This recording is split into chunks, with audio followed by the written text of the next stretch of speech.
चतरा के इमरोज अंसारी की mob lynching के बाद अब न्याय की लड़ाई और तेज हो गई है। जय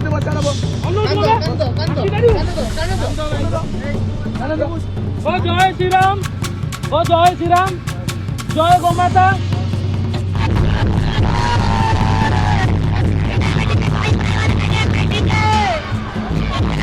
रामदेव जी को आंदोलन करना चाहिए, क्योंकि इसके पहले एक आंदोलन उन्होंने स्वदेशी को लेकर के किया था। मुसलमानों के खिलाफ लगातार लिंचिंग के मामले सामने आ रहे हैं। इस रात लिंचिंग मामले को लेकर अब बड़ा अल्टीमेटम सरकार को दिया गया है। दरअसल जाम नामक एक संगठन का गठन हुआ है और उस गठन के बाद अल्टीमेटम सरकार को दिया गया है कि अभी तक इतनी एफआईआर होने के बाद गिरफ्तारियां क्यों नहीं हो रही है। तमाम सवाल है। आप जानते हैं कि लिंचिंग के मामले लगातार कैसे बढ़ रहे हैं, मुसलमानों को कैसे निशाना बनाया जा रहा है। आज इसी खबर पर डिटेल में बात करेंगे और सारी चीजें आपको बताएंगे क्या कुछ चीजें हुई हैं। साथ ही साथ बताएंगे किस तरीके से बारामुंडा से भी एक खबर सामने आई। गौरक्षकों ने बीफ ले जा रहे एक मुस्लिम दंपत्ति को रोका, उनके साथ मारपीट की है और राहुल गांधी के या उसे कार्यक्रम के इतना ज़्यादा परेशान देवेंद्र फडणवीस हैं, वो क्या कुछ कह रहे हैं उस पर भी बातचीत करेंगे। मुरादाबाद में डीजे को लेकर बवाल हुआ है। डीजे इतना तेज बज रहा है कि वहाँ मेडिकल स्टोर्स की दवाइयाँ तक जो है गिर जा रही हैं और इसका हार्ट पर कितना प्रभाव पड़ेगा ये भी समझने वाली बात है। दिल्ली पुलिस का भी एक मामला सामने आया है। आंखों में मिर्ची पाउडर डालकर लाठी डंडों से बर्बरता से मारपीट का एक मामला है, वो उस पर भी बातचीत करेंगे। और साथ ही साथ आपको बताएंगे किस तरीके से स्कूलों के बाहर नोटिस चस्पा कर दिया है ताकि वहाँ के अंदर कोई जाकर वीडियो ना बना सके, उस खबर को ना दिखा सके, सच्चाई दुनिया के सामने ना आ सके। और बाबा रामदेव से अपील किए ब्रजभूषण शरण सिंह ने कि आप फिर से आंदोलन करिए, इस पर भी बातचीत करेंगे। नमस्कार, आपके साथ मैं हूं आदित्य कुमार, आप देख रहे हैं the live TV. The live TV, सच सबसे आगे। सबसे पहले जिस गंभीर खबर की बात वो जरूरी है कि इमरोज अंसारी मॉब लिंचिंग का मामला। दरअसल इमरोज के साथ जिस तरीके घटना की गई थी, जाम का 15 दिन का अल्टीमेटम हुआ है। रांची प्रेस क्लब में झारखंड अल्पसंख्यक अधिकार मंच यानी कि जाम का गठन मंच ने इमरोज अंसारी मामले में सभी नामजद आरोपियों की गिरफ्तारी और पीड़ित परिवार को मुआवजे की मांग की है। 56 नामजद आरोपियों में 14 गिरफ्तारी का दावा है। मुख्य आरोपी बताए जा रहे हैं विजय चौबे, जो अब भी फरार बताए जा रहे हैं। 15 दिन में मांगी पूरी नहीं हुई तो बड़े आंदोलन की चेतावनी है। बयान भी जरा सुन लीजिए। चतरा के इमरोज अंसारी की मॉब लिंचिंग के बाद अब न्याय की लड़ाई और तेज हो गई है। रांची प्रेस क्लब में झारखंड अल्पसंख्यक अधिकार मंच का गठन किया गया है, जिसमें इमरोज अंसारी के परिजनों के साथ साथ पिछले साल मॉब लिंचिंग के शिकार हुए कपाली के शेख ताजुद्दीन के परिवार वाले भी शामिल हुए। मंच ने सरकार को 15 दिन का अल्टीमेटम दिया है। मांग साफ है, इमरोज अंसारी मामले में नामजद सभी आरोपियों की गिरफ्तारी हो और पीड़ित परिवार को उचित मुआवजा दिया जाए। तो देख लिया आपने किस तरीके से 56 नामजद आरोपी हैं, लेकिन अभी तक 14 की ही गिरफ्तारियां हुई हैं। और जो मेन एक्यूज है, जिसका नाम बताया जा रहा है विजय चौबे की गिरफ्तारी अभी इस पूरे मसले में नहीं हुई है। ये जो ढुलमुल रवैया सरकार की तरफ से अपनाया जाता है, और ये साफ तौर पर जाम में कहना था कि बीजेपी और जेएमएम में ज्यादा फर्क नहीं है। बीजेपी और जेएमएम दोनों एक जैसे हैं, इन दोनों की विचारधारा एक जैसी दिखती है, क्योंकि मुसलमानों की लिंचिंग होती है, मुसलमानों को मारा जाता है, उन पर कार्रवाइयां नहीं होती हैं, उनको निशाना लगातार बनाया जाता है और तमाम तरह खबरें भी निकलकर सामने आने लगती हैं। अब देखिए बारामुंडा से भी खबर सामने आई है। देखिए ये वीडियो जरा देखिए किस तरीके से मुस्लिम दंपत्ति को जो है मारा जा रहा। आरोप है कि उन्हें कान पर बैठाया गया और जय श्री राम व गौ माता के नारे लगाए गए। जरा वीडियो आप देखिए।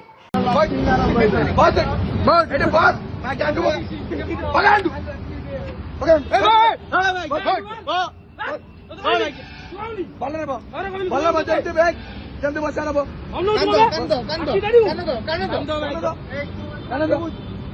श्री राम, जय श्री राम, जय गौ माता, जय श्री राम, जय गौ माता।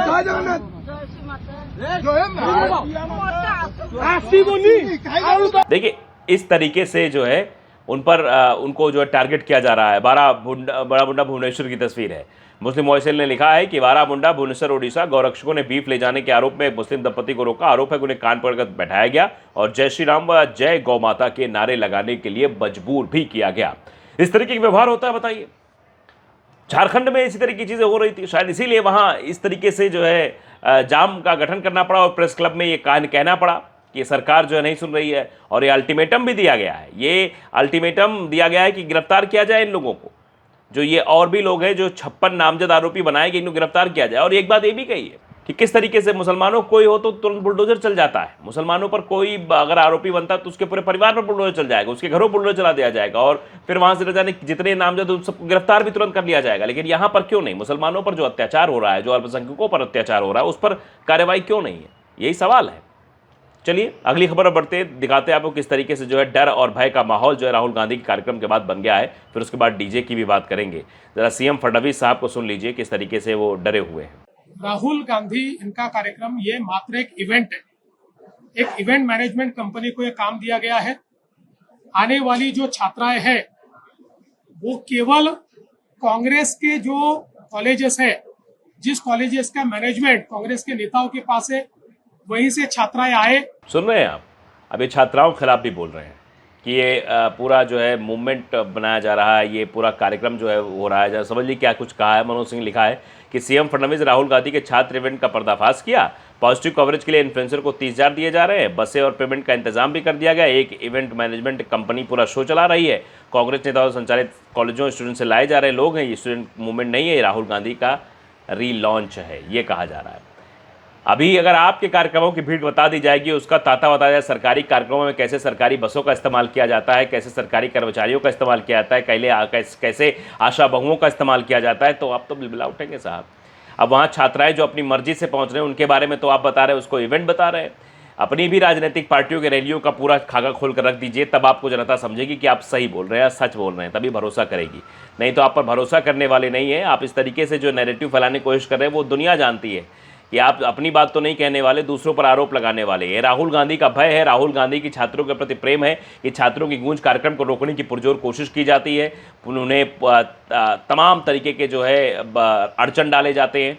प्रयागराज में आपने देखा, देहरादून में आपने देखा, उसके बाद अन्य जगहों पर जो है अभी पुणे में भी देखा आपने कैसे कर्फ्यू लगाने तक की घोषणा कर दी गई थी। मतलब राहुल गांधी को रोकने की पुरजोर कोशिश की गई थी कि छात्रों कुछ कार्यक्रम न कर पाए, छात्रों से बात न कर पाए, छात्रों से संवाद न कर पाए। सरकार खुद संवाद कर नहीं रही है, सरकार जेनजी से बात कर नहीं रही, उनकी परेशानियों को समझ नहीं रही है, उनको नौकरी दिला नहीं पा रही, बेरोजगारी से वो परेशान है, उनके सवालों का जवाब नहीं दिया जा रहा है, महंगाई हो रही है, तमाम समस्याएं उनके सामने, लेकिन उन सब चीज़ों का जवाब नहीं दिया जा रहा है और फिर इस तरह सवाल उठाए जा रहे हैं। अब जरा ये मुरादाबाद में डीजे की यात्रा हो रही है। मुस्लिम वॉइस ने वीडियो शेयर किया है कि मुरादाबाद कांवड़ यात्रा के दौरान डीजे की आवाज़ से परेशान कुछ मुस्लिमों ने ट्रैफिक फंसे होने के दौरान कान ढक लिए। पाशा कप्पू ने उनका वीडियो बनाकर उन्हें निशाना बनाया। कान ढकना भी अब गुनाह है कि आखिर किसी की परेशानी को समझने के बजाय उसे कैमरे पर निशाना बनाने की कैसी मानसिकता है, जरा ये भी देख लीजिए आप।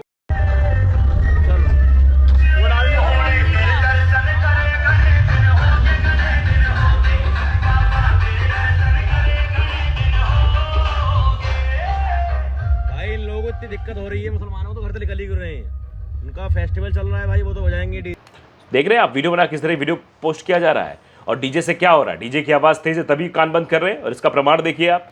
They are destroying the reputation of Hinduism, यानी हिंदुज़म की रेपुटेशन को खराब कर रही है। जसविंदर कौर ने लिखा है, a shopkeeper visually frustrated is sitting in his shop while the product are falling continuously due to high base of DJ playing outside for his shop. This is wrong. देखिए video देख सकते हैं आप कैसे DJ बज रहा है और सामान गिर रहा है। देखिए वो कैसे गुस्सा में बैठा हुआ है। देखिए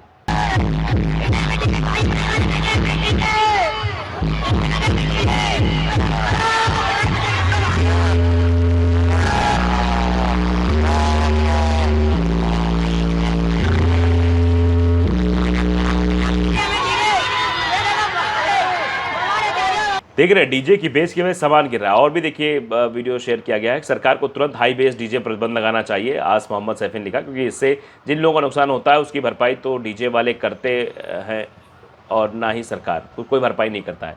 कोई अगर बीमार हो जाए डीजे के बेस से, किसी को कोई हार्ट का पेशेंट, तो उसको दिक्कत हो सकती है जिस तरीके से डीजे बज रहा है। आप जरा देखिए क्या हो रहा है देश की राजधानी है। पुलिस को दिन दहाड़े पीटा गया, हम इसकी कड़ी निंदा करते हैं। देखिए पुलिस को पीटा गया है। ये दिल्ली पुलिस भलसवा डेयरी इलाके में हमला, आंखों में मिर्ची पाउडर डालकर लाठी डंडों से बर्बरता पीटा गया। दरअसल पुलिस ने एक बाइक सीज कर दी। स्थानीय लोग इस कार्रवाई का विरोध कर रहे थे। मुख्य आरोपी सुनील और पंकज बताया जा रहा है। देखिए जरा वीडियो देख लीजिए आप।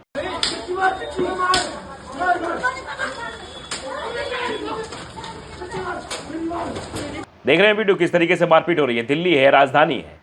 अब देखिए ये कुछ राजकीय उच्च माध्यमिक विद्यालय में ऐसे पोस्टर चिपकाया गया। वैधानिक चेतावनी एवं संदेश, बिना अनुमति विद्यालय में प्रवेश पूर्णतः वर्जित है। नियम नंबर 1। नियम 2, आगंतुक रजिस्टर में प्रविष्टि करना अनिवार्य है। नियम नंबर 2, फोटो, वीडियो, ऑडियो व लाइव स्ट्रीमिंग करना सख्त मना है। नियम नंबर 4, सख्त चेतावनी है ये, अगर इसको मानेंगे नहीं तो कार्रवाई हो जाएगी, प्राथमिकी दर्ज कराया जाएगा, कानूनी कार्रवाई होगी। भारतीय न्याय संहिता, बीएनएस, पॉक्सो एवं आईटी एक्ट के तहत तत्काल, मतलब इतने गंभीर।